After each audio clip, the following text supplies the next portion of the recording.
Good afternoon and welcome to Let's Chat with Dr. Celeste, MD. I'm your host, Dr. Celeste Reese-Willis. I'm your board-certified family medicine physician. I help busy professionals to find solutions for their acute and chronic medical needs. I do this through my virtual medicine program, my concierge medicine program, through my brand new Amazon best-selling book, Vitality, as well as doing some national speaking. So good afternoon, everyone, and welcome. We are so excited to hop on today just to share with you just a few tips, 5 tips to help you beat the heat this summer. Hi, Miss Black. Thank you so much for joining. Hi, Miss Schamberger. Thank you so much for joining. If you are coming on, please say hello so that you can allow us to say hello to you. Hi, Mr. Willis. That's my husband. Thanks for joining.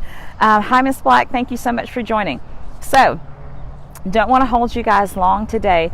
Just thought with the temperature going down outside, we know that the states are reopening all over the country. We go over just a few tips so that if you should leave your house, that you know what to do to help beat the summer heat. This week we've been seeing some very, very high numbers, and there's some illnesses associated with the heat that we want to make sure that we kind of address or have everyone ready for. And part of that, hi Rabia, that's my sister. Thanks so much for joining. Hi Harley. Hi Zoe. So let's talk about heat illnesses. Why do we care about beating the heat this summer? Because you actually can get sick if your body gets too overheated. Heat illness is the body's inability to cool itself. Most individuals live at a body temperature of about 98.6 degrees Fahrenheit. That's where most people live. And so there are different illnesses, though, that you can get if you get too much overheated. So let's discuss a few of those there before we give our 5 tips. Number 1, let's talk about heat cramps. In this individual, they may have profuse sweating, they may have muscle spasms, but their pulse will be normal. For this individual, we generally recommend go sit in a cool place, make sure you drink plenty of water, make sure you even try electrolyte drinks to help rehydrate you, and that generally will help with these muscle spasms and the heat cramps, right? Okay. Hi, Miss Taylor. Thank you so much for joining. So, another severe heat illness, or a little more severe rather, is heat exhaustion. In this individual, they may feel cool, clammy skin. They may feel dizzy. They may feel like their pulse is weak. They may feel like, I feel like I'm weak, I'm getting sick, that kind of thing. For this patient, we definitely recommend you to seek medical treatment, but generally we'll have you remove the wet clothing and cool you off rapidly. And sometimes in this individual, we may even want to give them IV fluids because we want to avoid them going into our next heat illness we want to discuss, and that is the heat stroke. The heat stroke is something that's very serious. It actually is more common than people think, especially in those individuals that work outside. This is an individual that will appear disoriented. They'll be unsteady. They may have a strong, rapid pulse. They may have dry skin.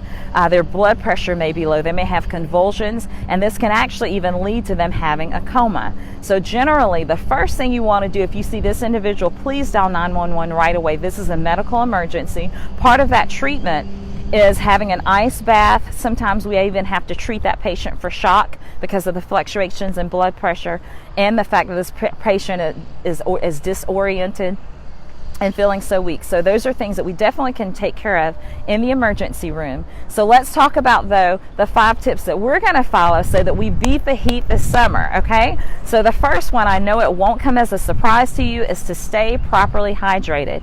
We talk about this all the time, and in general we'll say, for the purpose of quickness, at least 2 liters a day for women, at least 3 liters a day for men. What you'd like to do, if you want to make sure you get the exact amount you need, take your body weight and divide it in half. So if you weigh 150 pounds, then you want to make sure you drink at least 75 ounces of water a day, okay? So in general, we say 2 liters of water a day for women, at least 3 liters of water a day for men, and that generally will get you to that point. But you know what your body weight is, so you know how many ounces of water you should be drinking. We give that as a general measure. So we want to make sure we stay properly hydrated and that we know how much water it is we should be drinking every day. And so you're going to drink this water every day, guys. You can't build on it from yesterday's water, okay? So it's that many ounces of water a day. The second thing we're going to make sure we do, second tip, to beat the summer heat, is making sure that we rehydrate after daily exercise, okay? Exercise definitely takes out a lot of water out of your body because you sweat. That is the natural cooling mechanism for our body. That means that your body is working efficiently. But we need to make sure after we exercise that we rehydrate properly so that we have good water balance. So one little trick I know that we sometimes will use is get your scale out and weigh yourself before you work out. When you work out intensely, you're going to shed a lot of water. So if you check your weight after you work out, and let's say you're like, I lost 2 pounds with my workout. Okay, so you didn't really lose the 2 pounds with your workout. You lost water weight. Okay, so we need to rehydrate again, because all of our organs need water, efficient amounts of water, to function properly, including our brain, our heart, our intestines. All of our organs need a proper amount and balanced hydration to function at its best. And so we want to make sure that we do that. So tip number 3, you want to make sure when you go out that you wear loose, comfortable clothing. Okay, now, and by far, we're definitely not suggesting, hey, it's okay to go out now. We still have the COVID pandemic going on. And so just keeping this in mind in relation to some of the things going on here recently with people leaving their home, we want to make sure that we follow these proper instructions so that we do not deal with any heat illness related issues. So we're going to wear loose, comfortable clothing. Number 4, fourth tip. Another little trick, you make sure you check out, and this may seem a little weird, but when you use the restroom, look at the color of your urine. If your urine is dark, that is a sign typically that you are not drinking enough water. So you want to check yourself and say, hey, if my urine is dark and it's, if it's dark, maybe I'm not drinking enough water. And ask yourself, have I had my daily water requirement today? If you haven't, drink up. Last tip that I want to leave with you, the first thing I want you to do when you're thirsty is grab a bottle of water. Okay? Drink water when you're thirsty. So those 5 tips we're going to follow to beat the summer heat include making sure we're properly hydrated with our balanced base level of water intake, which we know is at least 2 liters of water a day for women, 3 liters of water a day for men. If you want it exact, take your body weight, divide it in half, and it's that many number of ounces of water that you need to take in a day. We're going to, step number 2, we're going to make sure we rehydrate after we exercise daily.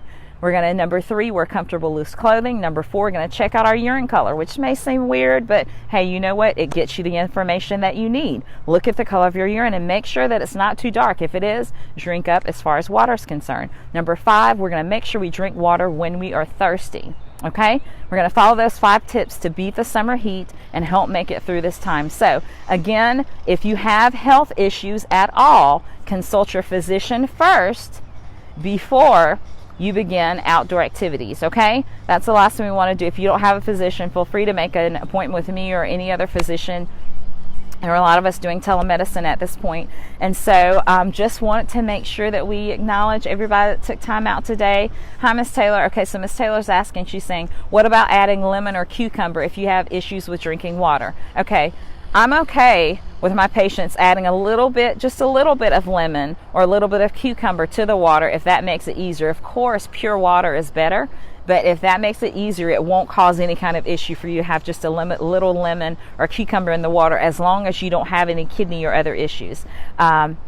So thank you for that question, Ms. Taylor. Hi, Rabia. She put rehydrate. Yes, exactly. Make sure you're rehydrating. And Karina. Hi, Karina. Thank you so much for joining. Hi, Dr. Rita, the Cycle Doc. Hi, Dr. Rita. Thank you so much. I'm sure that she will agree and tell you in a heartbeat. I know that she hydrates really well before she goes out riding her bicycle. She helps people stay in good health by teaching them how to use the bicycle as a form of exercise and cardiac conditioning. So I'm sure that Dr. Rita would definitely agree about making sure you hydrate well before you go out and once you come back in. Hi, my Auntie Bryn. Auntie Bryn's on. Hi, thank you so much for joining, Auntie Bryn.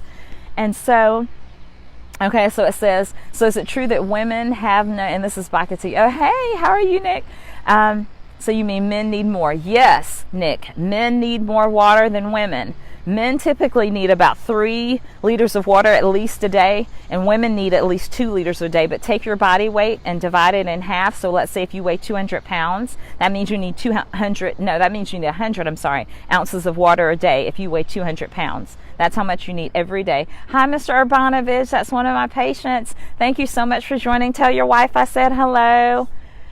Okay, love you too, Nick. Okay, Dr. Reed is joining. Okay, and that's Miss Taylor. Hi, Miss Parker. Thank you so much for joining. So that's all we had to share with you guys today. Let's make sure we don't have any other questions.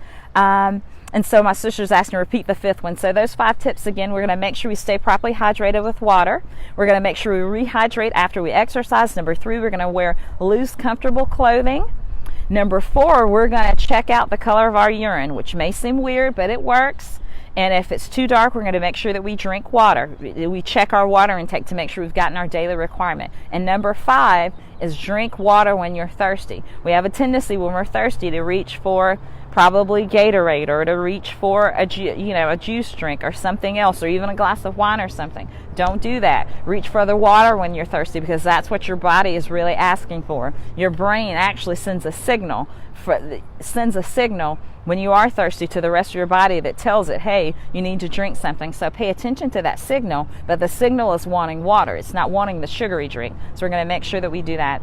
Okay, hi, Dr. Janine. Thanks so much for joining. And my mom is on. Hi, Mommy. Thank you so much for joining. Hi, Judah. Hi, London. Hi, Lila. Okay, guys, so that's all we had to share with you guys today. I hope that that was helpful. If you're watching this in replay, we would ask if you would please put #replay in the comment section. Please feel free to share this information. Remember it, especially when you go out. I am outside, as you see, getting a little vitamin D, but I definitely will be rehydrating when I go back in, because any amount of time you spend outside, and I'll share this with you guys, any amount of time that you spend outside can actually dehydrate you, even if you guys know that we've been doing COVID testing inside a tent. And so we're making sure that we rehydrate. My lab tech Adrian and I are making sure we rehydrate when we're out, right, while we're out there. But I also make sure I drink a lot of water when I come back in, because when I don't do that, guess what? Even Dr. Celeste, I get weak. And it's not that I'm doing a lot of intense activity outside doing the COVID testing, but being out in that sun. Even though you're in a tent, the sun, there's some rays that are blocked by the tent, but everything is not. So me knowing that, I know that for Dr. Celeste to stay well and whole and in proper fluid balance, that I need to rehydrate well once I get back inside. And so that's what we do. And so I'm just encouraging you to make that same decision if you should decide to leave your home. And you definitely are safer at home than you are out right now. Still, COVID-19 is still very real and going around.